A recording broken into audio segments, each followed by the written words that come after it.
There are some very interesting storylines coming out of Auburn Football Spring Camp. Let's talk about it on this live edition of the Uptempo Podcast.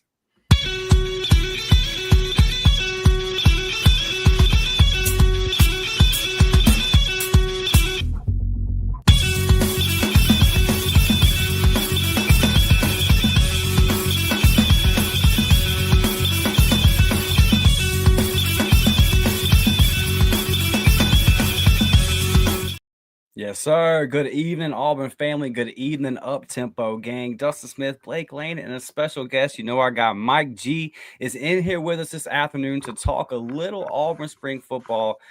Okay, we all haven't really been paying much attention to the football side of things because Bruce Pearl and the boys decided they're going to make a nice little run to the Final Four. But, fellas, it's been happening. They have been practicing. And there were some interesting names, some interesting storylines coming out of spring camp. So we figured we bring in Mike and have a little discussion. Blake, how you doing this evening, brother? I'm doing good, boys. Just ready for football now. I think we got to the Final Four. It ended, and it was a hell of a year. And the baseball team, they're starting to ramp up. I think they saved their season last weekend with taking 2 out of 3 against Alabama.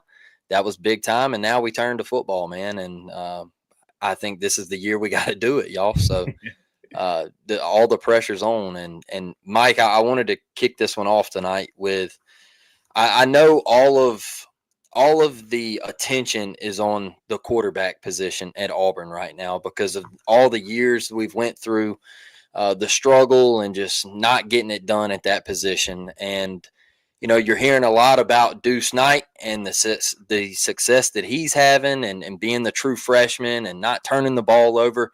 But I wanted to point at Jackson Arnold real quick and ask you, there was some news come out about him turning down the Manning Passing Academy and wanting to stay with his wide receivers and work on the chemistry and things like that. Do you think that is a big deal for Jackson Arnold and this football team? Or do you just think that was something minor and he was just trying to make an impression or something like that? No, I think that's a big deal. And look, Jackson Arnold, all reports are he's having a great camp, by the way. But you are in a brand new system. What's the Manning Passing Academy going to do for you next season? How is that going to help your season next season? That's some stuff you do when you've got it all together and you know, like this under this circumstance, you need that time with your teammates, man. And I like the fact, I think it shows a lot of maturity that he decided that time would be better spent developing chemistry with my wide receivers rather than going to this thing that really, let's be honest, guys, would have been kind of me first. Him going to the Manning Passing Academy, that's about Jackson Arnold. That's not about Auburn football.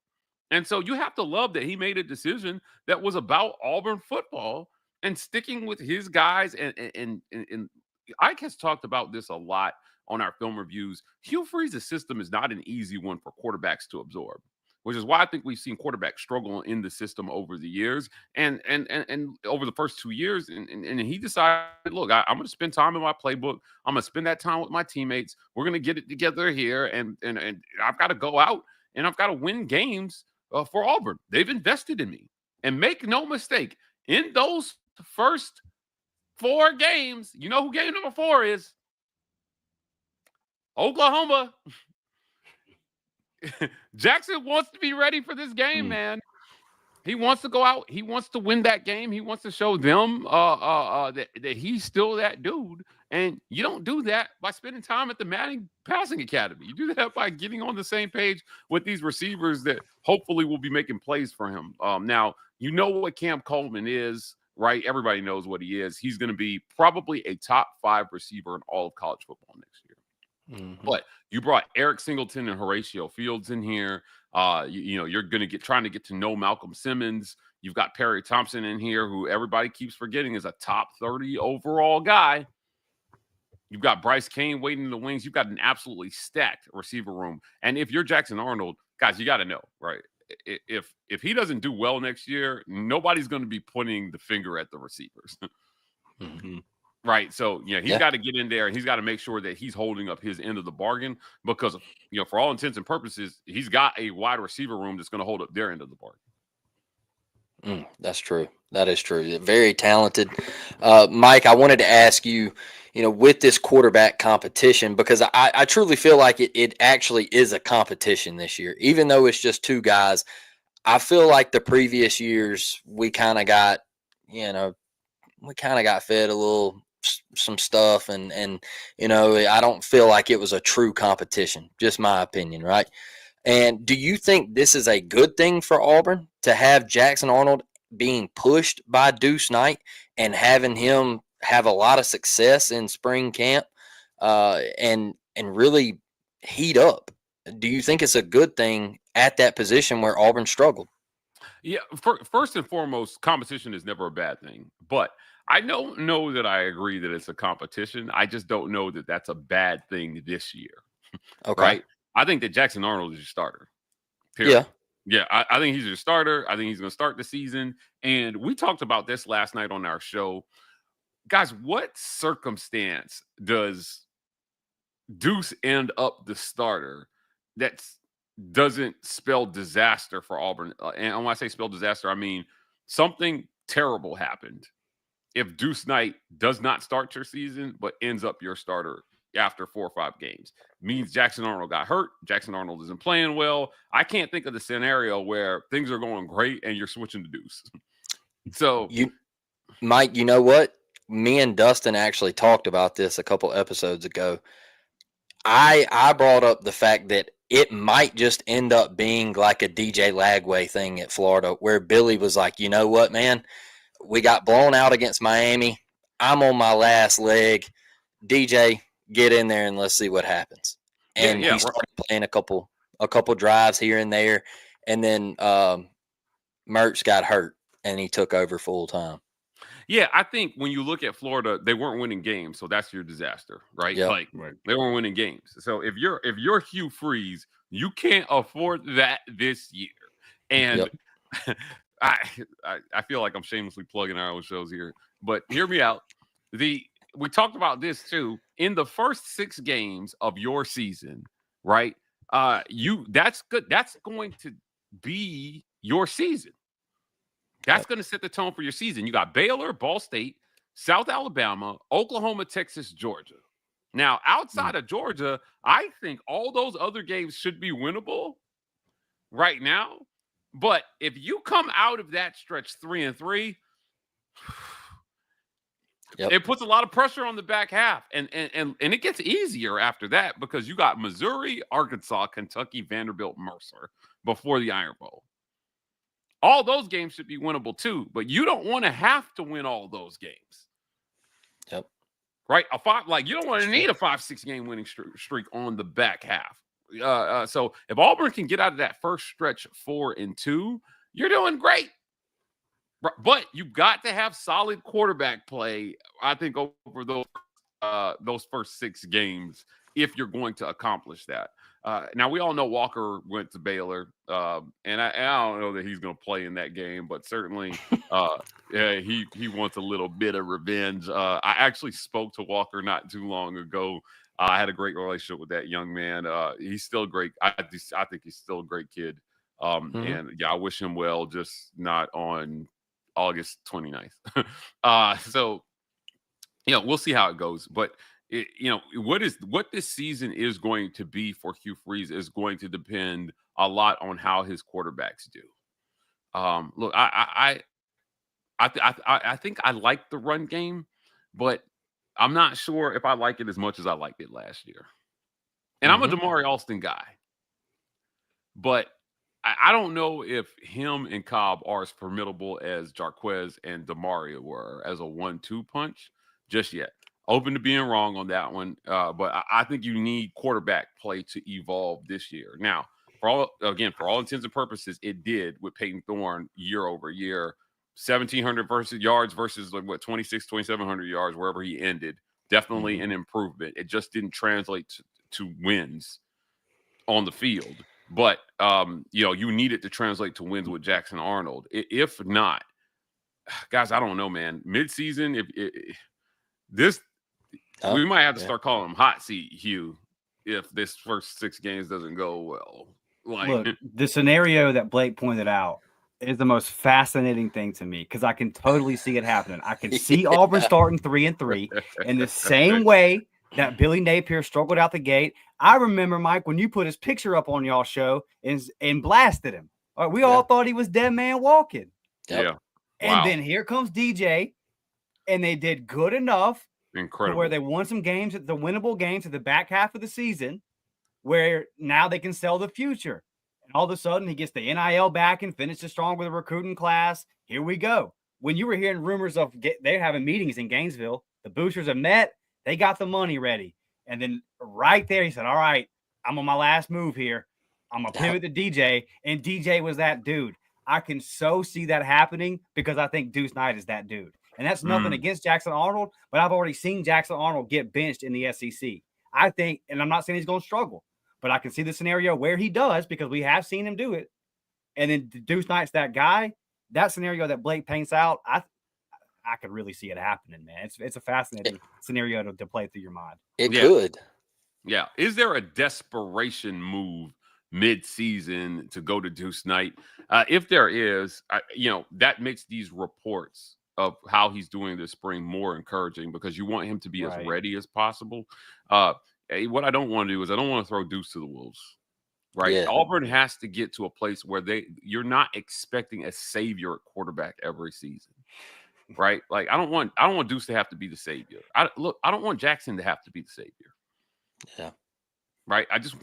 I think that most invested onlookers just want average to better than average quarterback play because here's what happens. And this, we know that this is how Hugh is looking at it because he said it as soon as he came through the door. He said, you need pass catchers with radius in this league, with catch radius.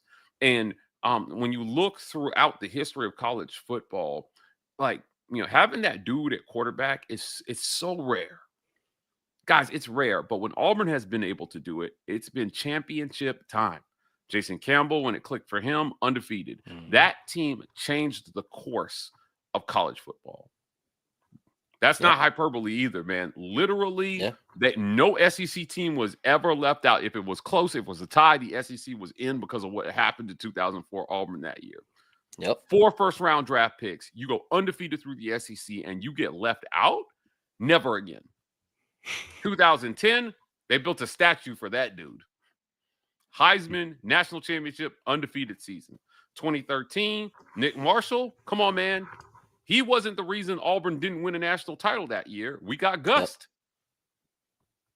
2017, Jarrett Stidham, the best pure passer in Auburn history. The best.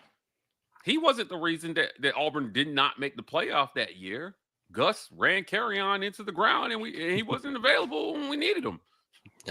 So ultimately, this comes down to QB play, but you've stacked the deck everywhere else. He's got one of the best wide receiver rooms in the country, man. I'm dating myself here, and I'm gonna do it. Like I sometimes I feel young, but I know I'm not young. But early 2000s, you guys remember those early 2000s Miami teams? Absolutely. Yes. Ken Dorsey had the best group of receivers I had seen at that point. Santana Moss and Kellen Winslow, all you had to do was throw the ball anywhere near those guys and they were catching it. He lost 2 games as a starter. And I think he got drafted like late 7th round if he got drafted at all. It was late 7th round. Yeah. Right? Like, come on, man. That guy was not good enough to play in the NFL, but he was good enough to win almost every game he played in college because they just put dudes around him. And so I think that's what Hugh Freeze is trying to do. He's just like, look, it's easier for me to stack my skill positions than it is to go out and find that Cam Newton at quarterback. So, the easier bet, if you're a betting man, you stack the deck at wide receiver and running back, and you try to find a good O-line, and then you just got to go have a guy who will go in there and make big throws when you need them, but not lose the game for you. Can that be Jackson Arnold this year? I think that it can.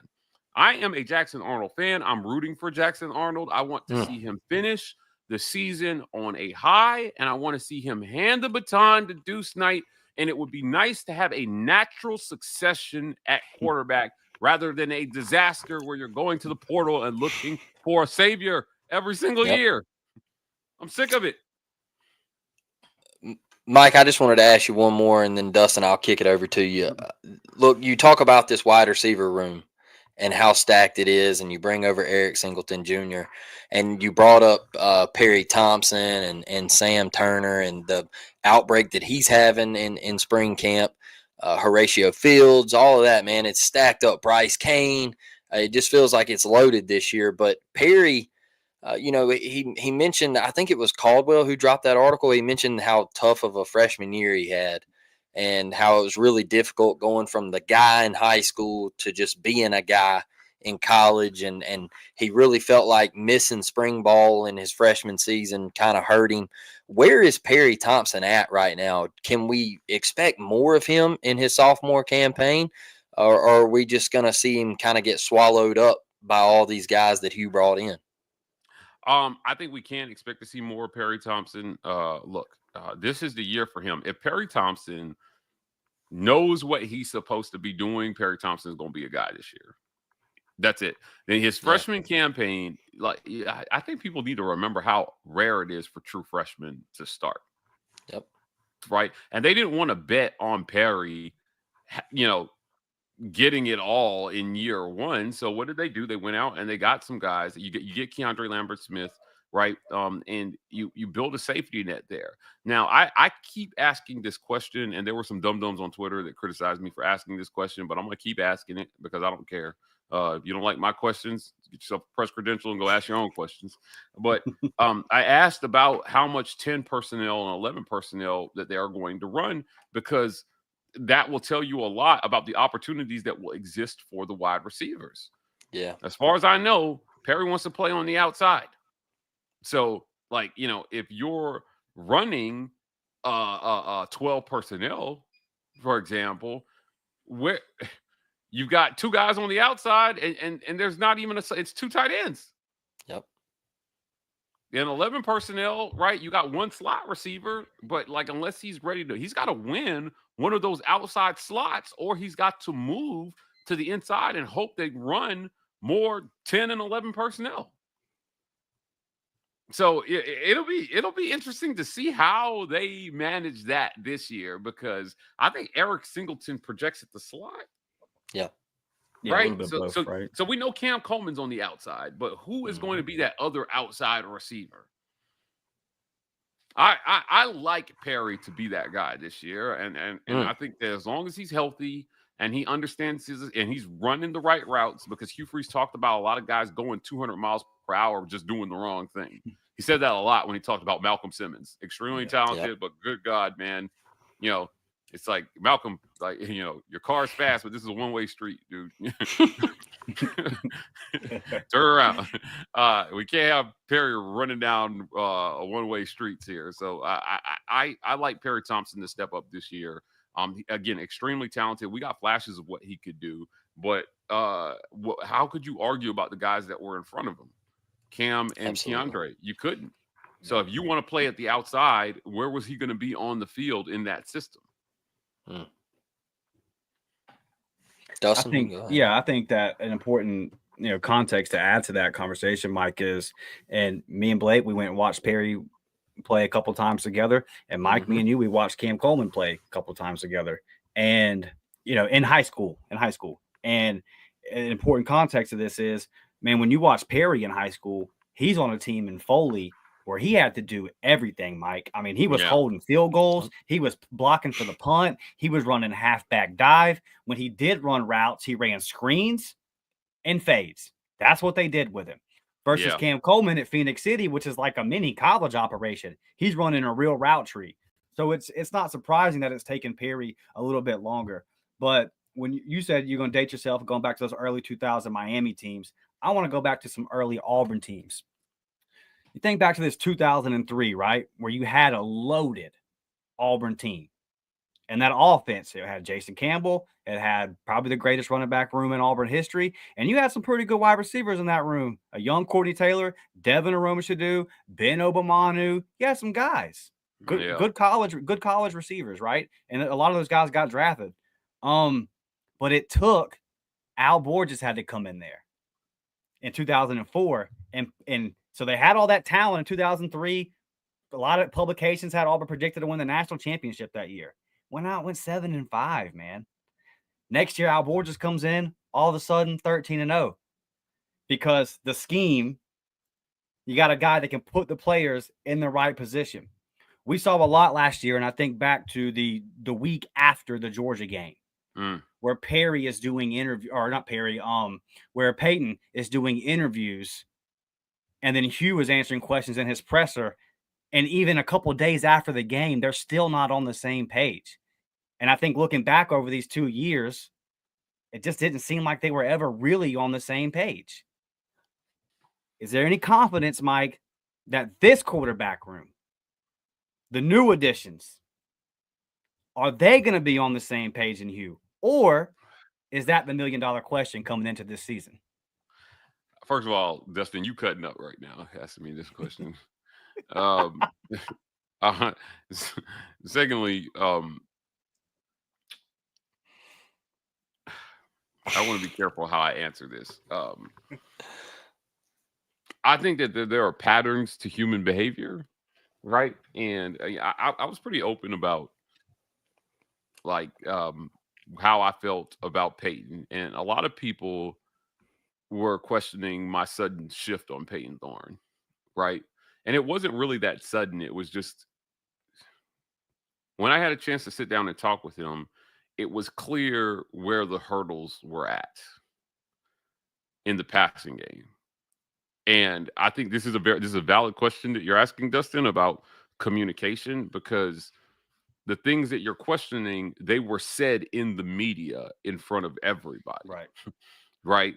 Where it went all week, Mike, after the Georgia game. That one play. Right. Yeah. What happened on that 4th down play? Peyton had some questions about what was supposed to happen there. And Hugh had an expectation. But when there is a miscommunication like that, I put more on head coach than I do on player. It's his job to make sure that everybody's on the same page. And if you're Hugh Freeze, you've got to decide what kind of coach you want to be here. And I'm not sure the coach that he's chosen to be has best served Auburn football. Now, let me explain that statement.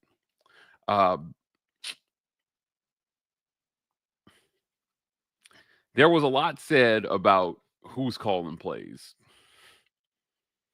And quite honestly, well, he can call some plays, I call some plays, and there was the message. I've never liked the messaging there. But as far as I know, Hugh calls the plays. Right? So I'll just leave it there. Hugh calls the plays. And so if you're the one calling the plays, then I don't understand how there could be a miscommunication about what you run in that scenario. Now, I've talked about this on our show as well, too. Our sources have told us that Hugh Freeze is known to add plays to the call sheet late in the week. Problem with that in season is that after Thursday, you're pretty much going through walkthroughs. I don't know if you guys know what the practice schedule is like, right? But on Sundays, it's a lot of recovery after the game. Mondays you've got on pads and helmets. Well, maybe no pads, just like jerseys and helmets, but you're not really hitting on Mondays. Tuesday hit, Wednesday hit, Thursday, essentially like final walkthrough, finalization of the game plan and more film focused. And so if you're adding stuff on Thursday, you may not have practiced it Tuesday and Wednesday. Right. And then if you call the thing that you added, it's not a mystery to me that there's miscommunication in those moments. It hasn't been practiced. And so that sounds kind of like a wildly kind of like why would anybody do that kind of thing? So if you're listening to this and you're thinking that, that's exactly what I was thinking. Like, why would they do that? Right? That sounds like just don't do that, right? Like, don't call things you haven't practiced. And so I don't know if that's a case of like overthinking in the moment or what that is. I just know it has to stop and it's got to be better. And you can say, "Oh, Peyton, this." Ultimately, you're Hugh Freeze. You own this, man. I'm sorry. Head coach owns this one because if you're trying to offload this onto Peyton, I don't accept that. But let's, for the sake of argument, say I did accept that. This is the quarterback you picked, man. He's not the quarterback you inherited. He's the quarterback you picked. So if you are not on the same page with the guy you brought in, who are you going to be on the same page with? I don't get it. I don't understand it. Right? This isn't, it was funny.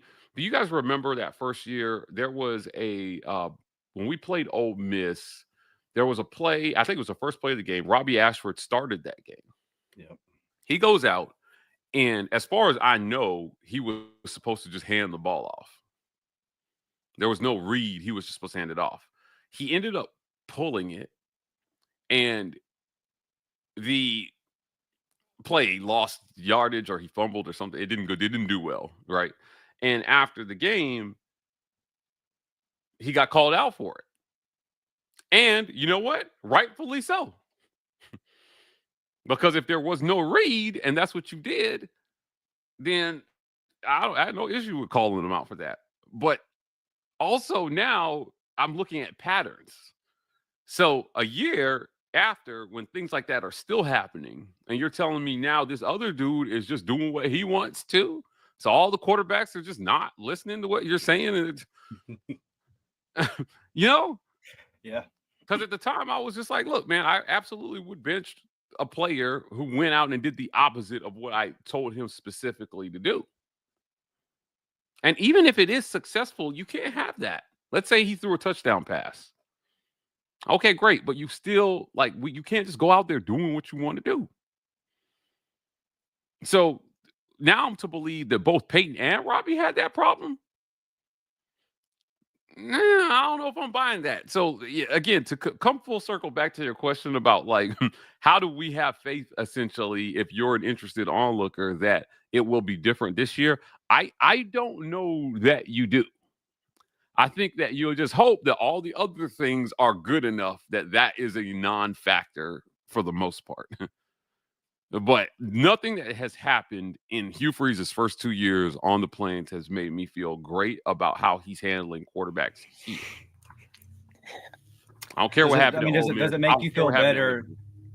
Does it make you? Doesn't matter to us as Auburn fans at all. Does it make you feel better that it seems like, and I certainly feel like after watching him play in high school, that if it doesn't work out, like last year, it was like, okay, Peyton struggles versus Cal. You go to Hank Brown. It was pretty clear that Hugh didn't really believe in Hank, because the second that it hit the fan versus Arkansas, it was back to Peyton Thorne.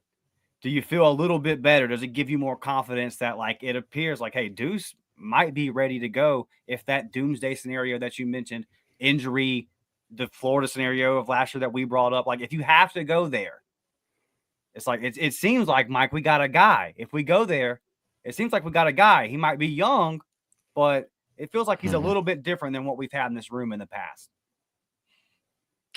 Agreed. Yeah, there's a part of me that just wishes that it's because they're coaching them up, and because it sounds like Deuce might just be that dude. Yeah. Right. And that's great. The problem I have with that is that man, you got to go out and find that dude every year. And I just detailed to you how hard that is to do, which is why coaches focus on building the skill positions, right? If it were that easy to find a quarterback that just had all the moxie and all the intangibles, we'd see it more often than not. And when you don't have that guy, it's really difficult. Think about Georgia for a second, right? In that first championship, Stetson Bennett was the definition of a game manager, right? Yep. In the next year, when they went back to back, he made New York for the Heisman ceremony. If he had not made the jump, there's no way Georgia goes back to back. Stetson Bennett had to be a much better quarterback in year 2 as a starter than he was in year 1. Because it is very rare. Again, I mean, they had an all-world defense essentially where he could go out and he could go like he could, I think they had a game where he threw the ball like 12 times in a Power 5 at the time football game. And they won. And that's so rare, but like they had a generational defense that year. And I remember telling a Georgia fan comes in our comments, I was like, Stetson Bennett's gonna have to be much better. And he was like, no, he's not, because our defense, blah, blah. I was like, dude, you can't count on that defense being that good again 2 years in a row. Now, let me tell you something. We were both wrong because that defense was good. It was good. But also, like, he had to play better. Think back to that Ohio State game in the playoffs. Ohio State had the chance to win it at the end, but Stetson did everything he could. He carried them. He made every single throw. And so, like I said, I mean, it was, man, I just, I don't know what the disconnect is with Hugh Freeze and his quarterbacks. I don't. But I remember thinking that it was a Robbie Ashford issue when Robbie left, right?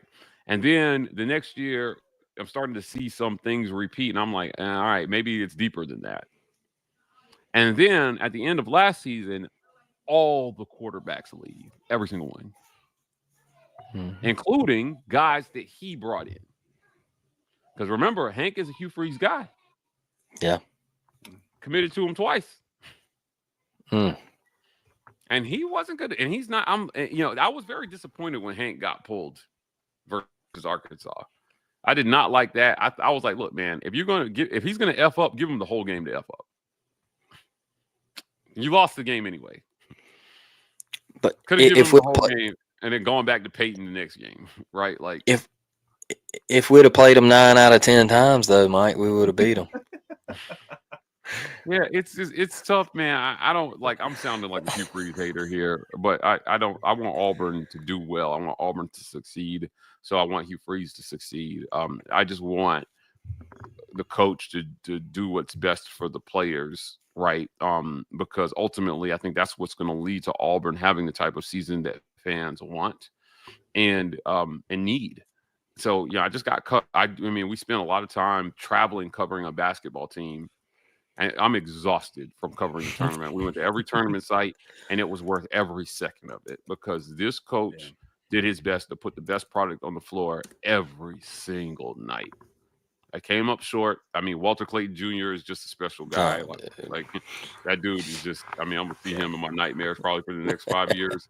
But ultimately, there's nothing for that team to hang their head about. They came up short, sure. Was the ending disappointing? Sure. But man, the ride was God, these guys can coach. They can coach. And I don't think there's any question there, regardless of how it finished, that they can coach. And I think we still have those questions about football. So hopefully this year, Hugh Freeze eliminates some of those worries, right? But to answer your question, there's nothing I've seen to suggest that relationship is going to be any different other than maybe the schedule and the circumstances and the other players surrounding the situation are going to be good enough that we don't have to have that conversation. Well, one guy I do know you're high on, Mike, is DJ Durkin. And they're the Durkin boys. Yeah, anybody with eyes could see that a young Auburn defense last year was pretty solid and got a lot of potential for the future. Mike, is it realistic to expect a top 10 level defense this year? Yes, 100%. I think those guys are cooking over there. Everything you've heard about DJ Durkin's defense, organized, those guys are assignment sound. They believe in what they're doing there. And all the things that we just bemoaned about Hugh Freeze's relationship with his quarterbacks, I'm telling you, those guys, I had no questions about the relationship that those defensive coaches have with those players on that side of the ball. Holy crap, man, guys. DJ Durkin cooking up something special. Now, you're talking about a guy who's been a head coach a couple times. He's done it in this league. Like, DJ Durkin is a good coach. And so his coaching pedigree, I don't think, is in question. and again, the players are telling us the feedback that we're getting. It fills me with a lot of confidence in what they're going to do defensively. Now, could they have a bad season? Yeah, sure. Is it likely? Probably not. I'm looking at the schedule. I think it looks favorable for them. I don't see any overly daunting offenses that they have to face on this schedule. Right. Yeah. Look at the schedule, man. Who's the offense that you're so scared of this year on this Auburn schedule?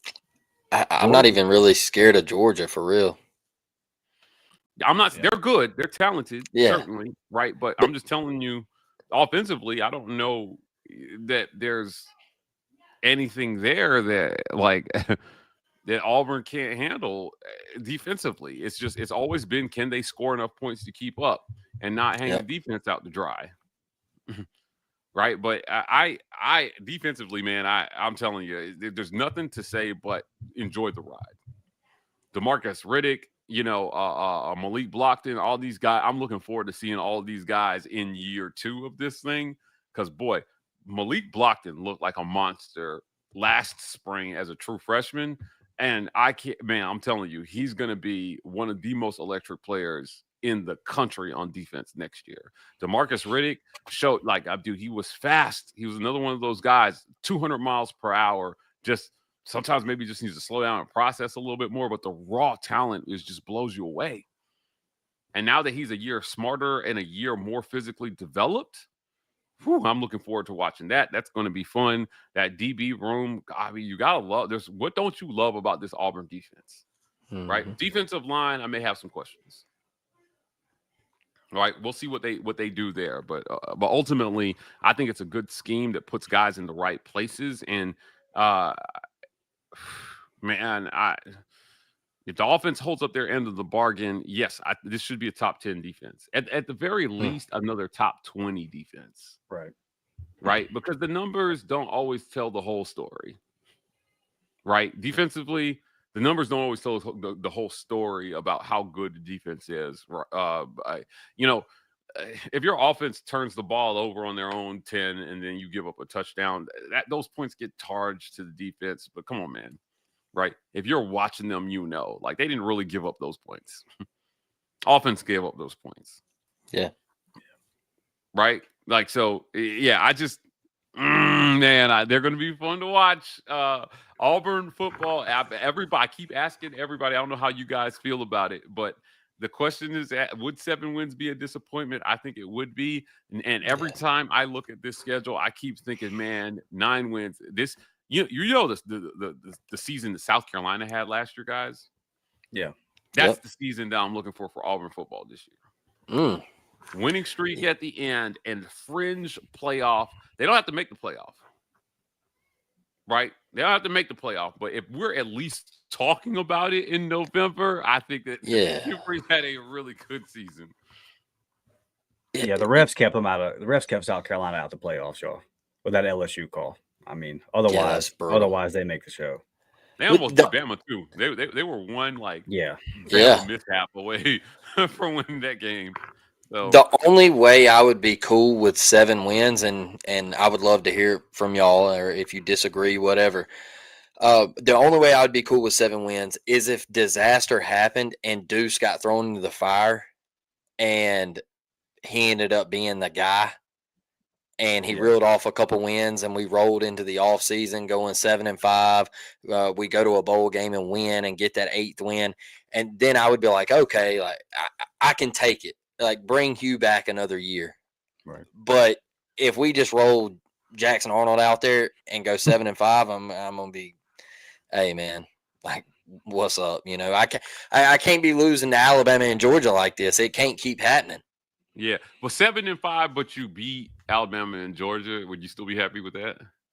No, because if you beat them, then you got to be better than 7-5. That's fair. That's fair. You take down those 2 powerhouses and you only win 7 games. I'd be sick to my stomach. That means you drop some guineas. Yeah, that means we lose to Baylor on a Friday night in Waco. Yeah, absolutely.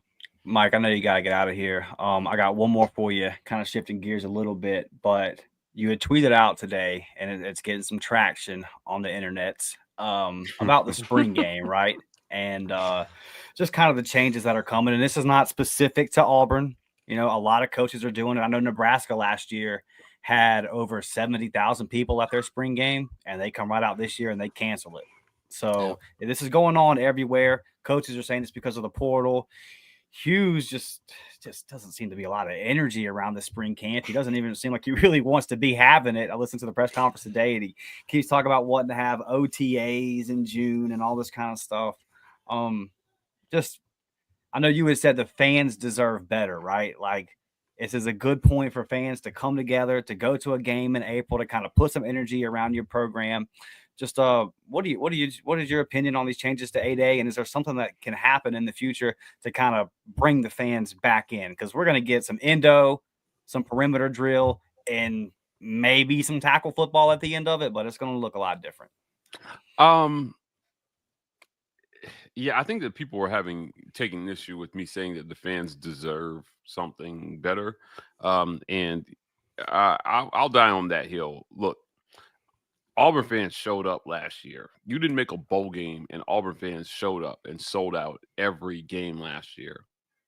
Now you're taking away engagement points from them. And I just don't. That just doesn't sit well with me. I'm not saying you got to go out there and tackle each other and get hurt, but is there I think there's a medium between like putting on something that is fan centric, but like shows off the team and you know, gives us something to look at that's just basic throw and catch, which is what 8A usually is anyway. Like, well, I don't understand the idea behind taking that away. It already wasn't much. You don't want to get your players hurt? That's fine, man. Put on like a passing expedition or something that, like, you know, most fans wouldn't get an opportunity to see, but also protects the players.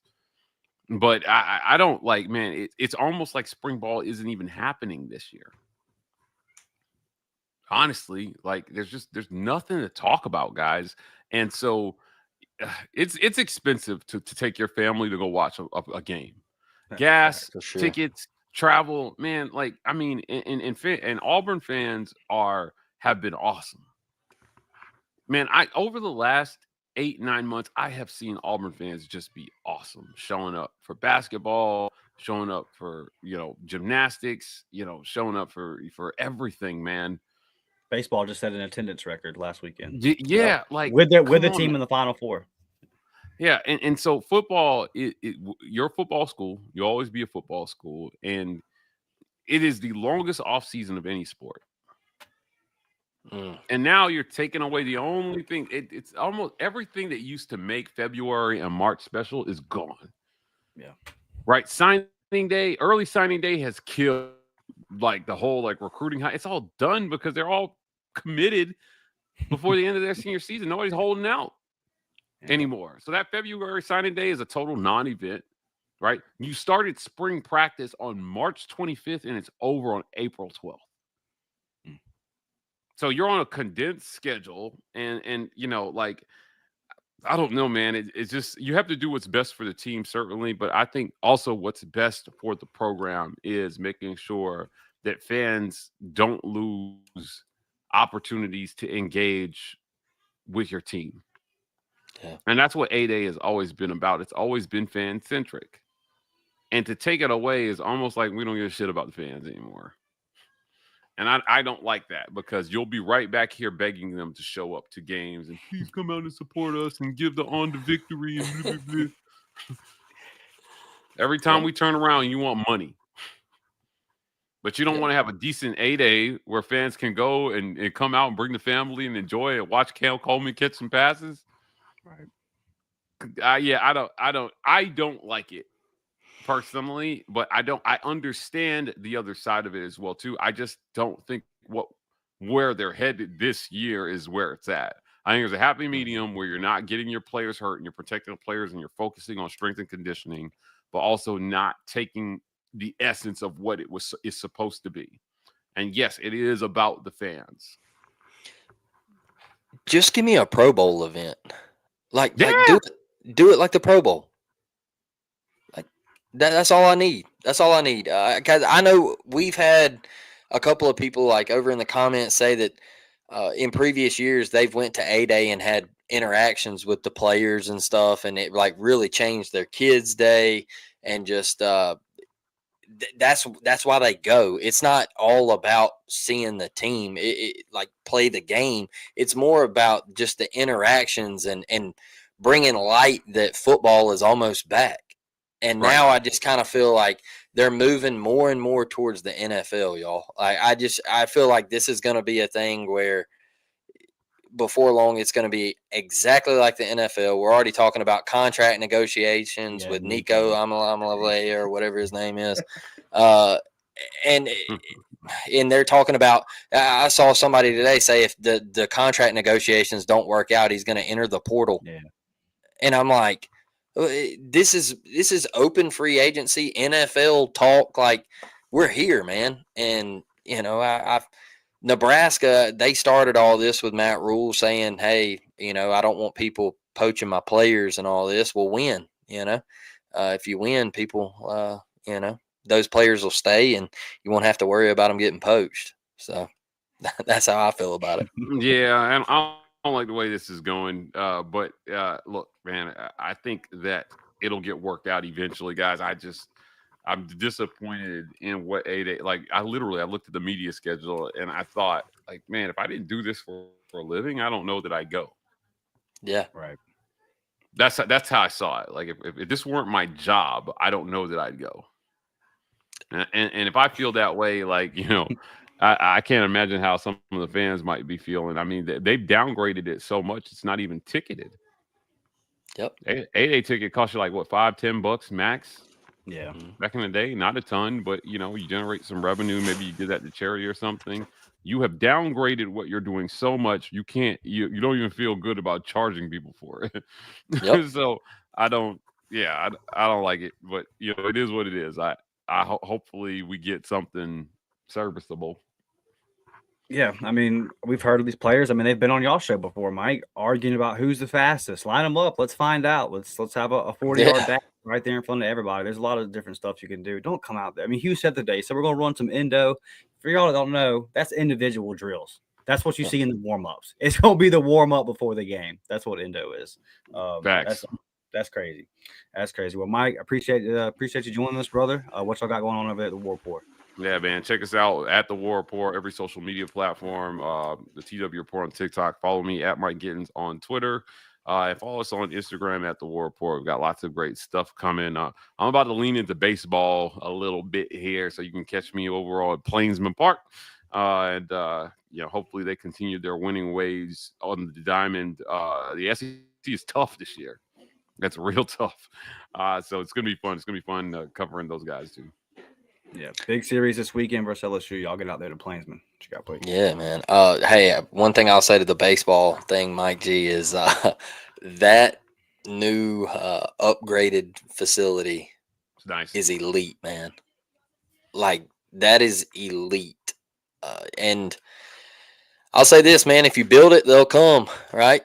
If you build it, they will come, and Auburn did it, and it really feels like Auburn has an elite atmosphere in baseball now, and I feel like it's going to help you in recruiting and things like that. War Eagle Wall, I did that, man. I thought that was spectacular, how you always wanted the seats up there and all that. So, I feel like the baseball team saved their season last weekend as well, just dominating Alabama, and got a big one this weekend, man, with LSU. It's going to be fun. I really, I went to San Antonio to watch the Final Four. I'd love to go to Omaha to watch the boys out there. So that'd be a bucket list trip. Absolutely. Hey, I know we got some of y'all in here hate watching. Y'all always do. Any gumps listening? Any gumps that might be listening? 5 out of 7 in that baseball thing. 5 out of 7. Just so you know, we own that ass. Appreciate y'all for watching. Smash that thumbs up button. Subs to the channel. Go check out Mike G over there at the War Report. We'll be back later on in the week. We love you guys. War Eagle. We're out. War Eagle, baby. War Eagle.